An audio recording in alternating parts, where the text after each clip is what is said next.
can call me Mystic Mike because I predict these things.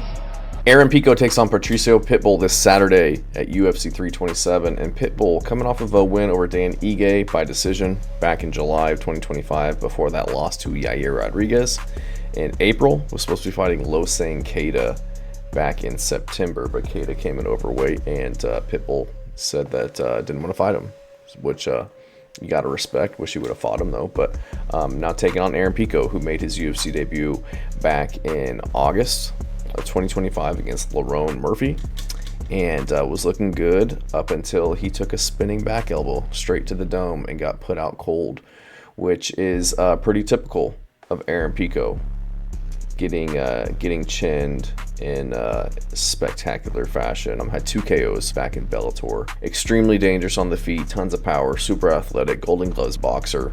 Was second place in wrestling at the Olympic trials at like age 19, state and national wrestling champion. Really good hand speed, really good boxing, rips to the body well, tons of power in the hands, but can't be chinny.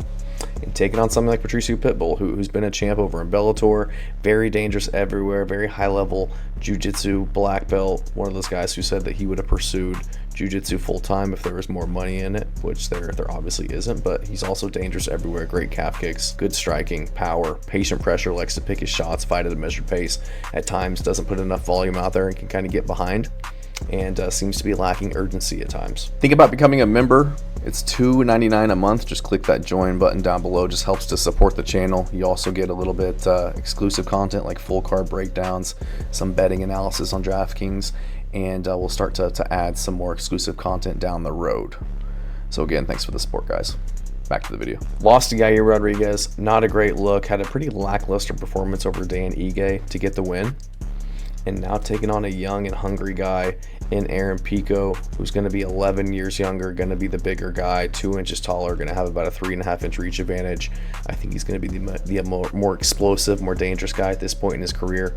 And I still got faith in Aaron Pico, so I'm going to go with Pico to get this one done. I think that he can find the finish over Pitbull, who at times stands kind of tall. Like I said earlier, can be a little bit hesitant to go. And I think that Pico, just with his wrestling threat, and being able to kind of disguise his strikes with that, I think he's going to be the better striker as well. He needs to watch out for the submission game of Patricio Pitbull, but I think that he's just the younger, more powerful guy, going to be faster. Been knocked out, but so has Patricio Pitbull. Knocked out by Suzuki, heading into a couple fights before his UFC debut. I believe he was dropped by Jeremy Kennedy in his last fight in Bellator before joining the UFC. And Pitbull's had a long, illustrious career, probably one of the Bellator GOATs in my opinion, but again, 38 years old, didn't have the best performance his last time out against Dan Ige, who Dan Ige, solid guy, but hasn't had the most success as of late, 1-4 over his last 5 fights. So I'm gonna go with Aaron Pico. I think that he's still got a shot in the UFC. I feel like he should have beat Lerone Murphy, just because I've never been the highest on Lerone Murphy. He was kind of I wouldn't say exposed, but he was beaten in his last fight against Movsar Evloev, who